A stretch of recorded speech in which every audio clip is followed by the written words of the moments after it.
윤석열 대통령은 잠시 뒤 미국 바이든 대통령 또 일본 기시다 총리와 함께 사상 처음 별도로 열리는 한미일 정상회의를 시작합니다. 한미일은 공동 위협과 도전에 즉각 공조하는 내용을 담은 문서도 채택합니다. 현지 나가 있는 취재기자 연결해 알아보겠습니다. 조은지 기자. 네, 미국 메릴랜드주 캠프 데이비드 인근입니다. 지금 뒤로 보이는 풍경은 도심의 배경은 아닌 것 같습니다. 어디 계신 거죠? 네, 미국 대통령 전용 별장 캠프 데이비드는 메릴랜드주 캐톡틴 국립공원 산기슭에 위치해 있습니다. 이곳에서 차로 5분 거리입니다. 평소에도 일반인 출입이 통제되어 있는데요. 한미일 정상회의가 열리는 오늘은 경비가 더 삼엄해서 접근이 어렵습니다. 그래도 이곳에서 1시간 전쯤 윤석열 대통령과 수행원을 태운 걸로 보이는 헬기가 이동하는 소리를 들었고요. 내려앉는 모습도 볼 수 있었습니다. 윤 대통령이 캠프 데이비드에 착륙한 모습 YTN이 생중계로 전해드렸는데요. 하늘색 셔츠에 넥타이를 매지 않은 다소 편한 차림으로 골프카트를 타고 이동하는 모습이 눈길을 끌었습니다. 윤 대통령은 첫 번째 일정으로 한미 정상회담을 먼저 진행했습니다. 초청국 정상인 바이든 대통령은 어제 캠프 데이비드의 짐을 풀고 1박을 했습니다. 두 정상 간에 어떤 내용이 오갔을지는 아직 전해지지 않았고요. 산책과 회담까지 30분 넘게 시간을 보낸 것으로 보입니다. 이곳 시각 이제 오전 10시 반인데요. 잠시 뒤 사상 처음으로 단독 개최되는 한미일 정상회의가 시작됩니다. 앞선 12차례 한미일 정상회의가 다자 외교 때 짬을 내서 만난 거였다면 이번에는 3국 만남만을 위해 별도로 단독 회동으로 추진돼서 더 특별합니다. 대통령실은 이번 한미일 정상회의는 한반도와 인도태평양 지역의 자유와 평화, 번영을 추구하는 데 있어서 구심점이 될 거라면서 3국 안보와 경제협력의 역사를 2023년 8월 18일 이전과 이후로 나누게 될 거라고 강조했습니다. 네, 그렇게 역사를 나누게 될 정도로 의미를 부여한다면 그만큼 굵직한 결실이 있을 텐데 윤곽이 지금 나온 거죠? 네, 오늘 정상회의 결과로 문서 3가지가 채택될 예정입니다. 캠프 데이비드 원칙과 캠프 데이비드 정신 2개는 이미 큰 그림이 나왔습니다. 원칙에는 한반도와 전 세계의 평화와 번영을 위해 협력을 강화하자는 다소 추상적일 수 있는 큰 그림이 담기고요.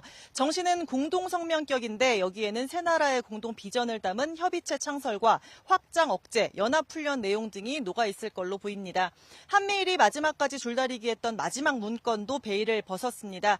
영내 군사, 경제안보 위협에 한미일이 공동 대응하는 걸 골자로 한 3자 협의에 대한 공약이라는 문서입니다. 미리 조율한 공동 언론 발표문 가운데 공동 위협에 대해 한미일 3국이 즉각적인 협의와 공조를 하겠다 이런 내용을 따로 떼어낸 짧은 내용이라고 합니다.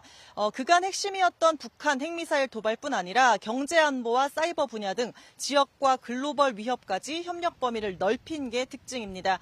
그동안 한일 관계가 정권에 따라 냉탕과 온탕을 오가면서 3국 안보 협력 역시 냉각기가 좀 있었죠. 지난 3월 한일 관계 정상화에 이어 이번에 3국의 틀을 제도화, 공고화, 명문화해서 더는 거스르지 않겠다는 뜻으로 풀이되는데요. 내용 들어보겠습니다.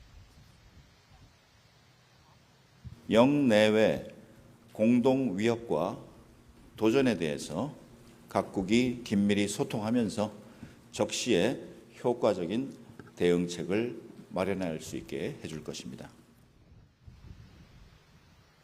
네, 미국 백악관은 이 내용을 설명하면서 3국 위기나 안보에 영향을 미치는 상황이 있을 때 협의할 의무라면서 듀티라는 표현을 썼습니다. 하지만 대통령실은 듀티라는 표현은 없고 국제법적으로 새로운 의무도 부과하지 않으며 우리나라의 위협이 아니라고 생각하면 협의에 나오지 않아도 된다고 선을 그었습니다. 백악관이 조금 적극적인 해석을 한 것으로 보이는데 어쨌든 3국의 발표가 상호 방위를 기본으로 하는 동맹까지는 아니지만 중장기적으로 그렇게 나아가는 첫발, 디딤돌이 될 수 있다는 전망은 여전합니다. 네, 조 기자, 현장에 바람이 많이 부는군요. 자, 마지막 일정 좀 짚어주시죠. 네, 바람이 좀 많이 불고 있습니다.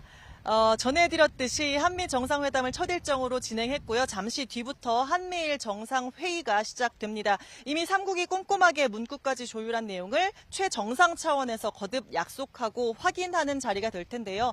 윤 대통령의 노타이 차림에서 보듯이 격식 없이 친밀한 분위기 속에 함께 점심까지 하면서 다양한 주제에 대해 자유롭게 의견을 교환할 걸로 보입니다. 동반 산책 같은 장면도 연출될 가능성이 크다고 하고요. 윤 대통령은 공동 오찬 이후에 기시다 후미오 총리와 한일 양자회담을 진행하는데 방류가 임박한 것으로 알려진 후쿠시마 오염수 문제는 다뤄지지 않을 예정입니다. 이후 오후 3시 한국 시각으로 새벽 4시부터 윤 대통령과 바이든 대통령 또 기시다 총리는 공동회견을 통해 3국의 끈끈한 협력을 대내외에 공표할 예정입니다. 모두 발언에 이어 취재진의 질문도 받을 텐데요. 이 장면 역시 YTN이 생중계로 전해드릴 예정입니다. 윤 대통령은 오늘 캠프 데이비드에서만 6시간 이상 머물게 되고요. 여기서 모든 외교 일정을 마무리하고 오늘 밤에 바로 한국행 비행기에 오르게 됩니다. 지금까지 미국 메릴랜드주 캠프 데이비드 인근에서 YTN 조은지입니다.